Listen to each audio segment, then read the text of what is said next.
Halo guys, kembali lagi bersama saya. Perkenalkan, nama saya Adolfina Tanaus, NIM 200 11 800 16.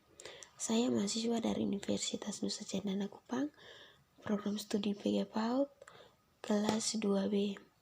Pada kesempatan ini, saya akan membuat ringkasan materi dari mata kuliah Hukum dan Perlindungan Anak.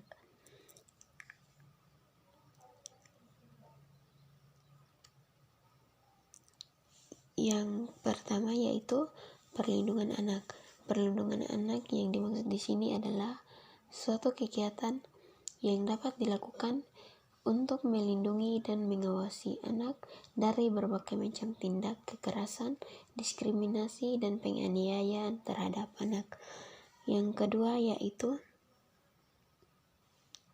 Konvensi Hak Anak. Konvensi Hak Anak yang dimaksud di sini adalah perjanjian yang mengikat secara yuridis dan politis di antara berbagai negara yang mengatur tentang hal-hal yang berhubungan dengan hak anak. Konvensi Hak Anak tersebut dibagi lagi menjadi 4 bagian, yaitu 1. Hak kelangsungan hidup. Hak kelangsungan hidup yang dimaksud di sini adalah hak untuk melestarikan dan mempertahankan hidup dan hak memperoleh standar kesehatan tertinggi dan perawatan yang sebaik-baiknya. Perlindungan dari diskriminasi, eksploitasi, kekerasan, dan keterlantaran. Yang kedua adalah hak perlindungan. Hak perlindungan yang dimaksud di sini adalah hak yang dapat melindungi anak dari berbagai tindakan kekerasan dan diskriminasi. Yang ketiga yaitu hak tumbuh kembang.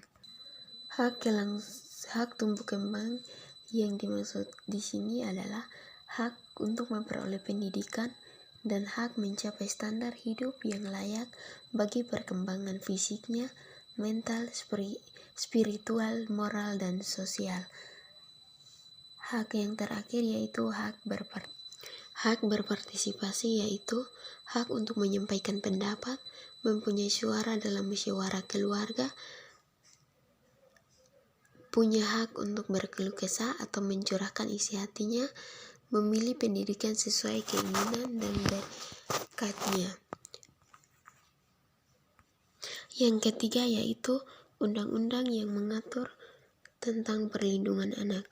Undang-undang tersebut mengatur bahwa setiap anak berhak atas kelangsungan hidup, tumbuh dan berkembang, serta berhak atas perlindungan dari kekerasan dan diskriminasi sebagaimana diamanatkan dalam Undang-Undang Negara Republik Indonesia tahun 1945.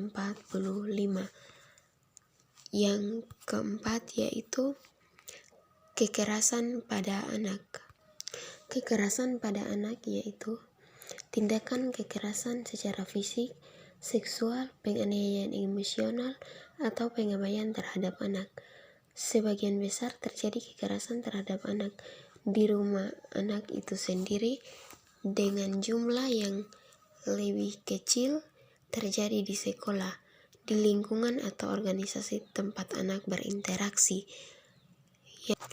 Yang terakhir adalah pelanggaran hak anak.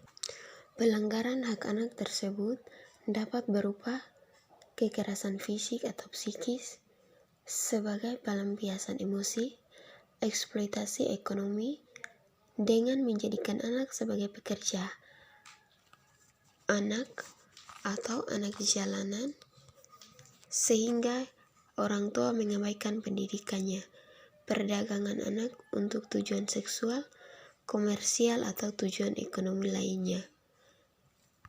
Sekian dan terima kasih.